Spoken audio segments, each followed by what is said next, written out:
भाद्रपद कृष्ण अष्टमी तिथि की घनघोर अंधेरी रात को रोहिणी नक्षत्र में मथुरा के कारागार में वसुदेव की पत्नी देवकी के गर्भ से भगवान श्री कृष्ण का जन्म हुआ था। यह तिथि उस शुभ घड़ी की याद दिलाती है और सारे देश में बड़ी ही धूमधाम से मनाई जाती है। द्वापर युग में भोजवंशीय राजा उग्रसेन मथुरा में राज्य किया करते थे। उसके आतताई पुत्र कंस ने उसे गद्दी से उतार दिया और स्वयं मथुरा का राजा बन बैठा। कंस की एक बहन देवकी थी, जिसका पुत्र वसुदेव नामक यदुवंशी सरदार से हुआ था।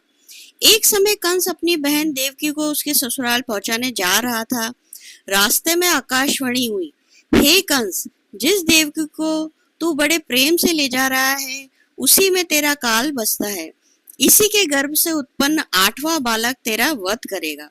यह सुनकर कंस वसुदेव को मारने के लिए उद्यत हुआ। तब देवकी ने उससे विनय पूर्वक कहा, मेरे गर्भ से जो संतान होगी उसे मैं तुम्हें लाकर दे दूंगी। बहनोई को मारने से क्या लाभ। कंस ने देवकी की बात मान ली और मथुरा वापस चला आया। उसने वसुदेव और देवकी को कारागृह में डाल दिया।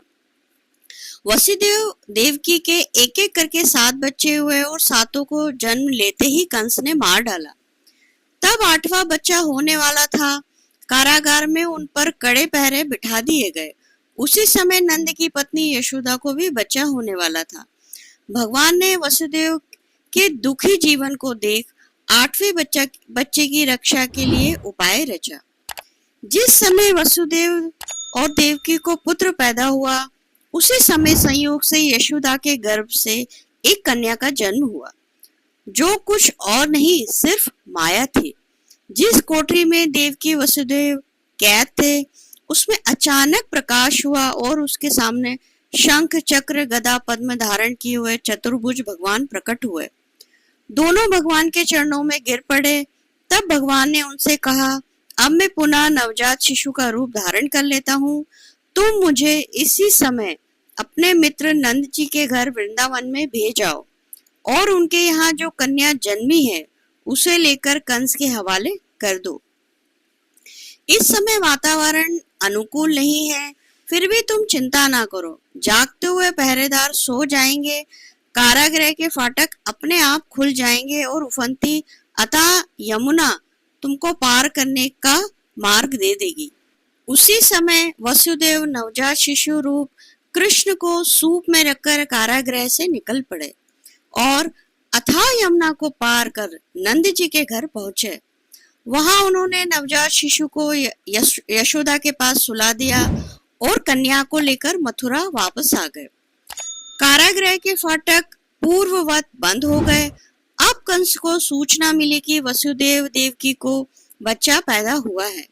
उसने बंदी गृह में जाकर देवकी के हाथ से नवजात कन्या को छीनकर पृथ्वी पर पटक देना चाहा, परंतु वह कन्या आकाश में उड़ गई और वहां से कहा, अरे मूर्ख, मुझे मारने से क्या होगा।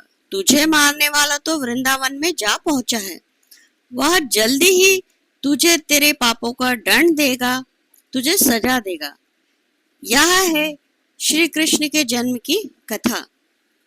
दोस्तों, अगर आपको हमारी ये प्रस्तुति पसंद आई हो तो हमें कमेंट करना ना भूलें।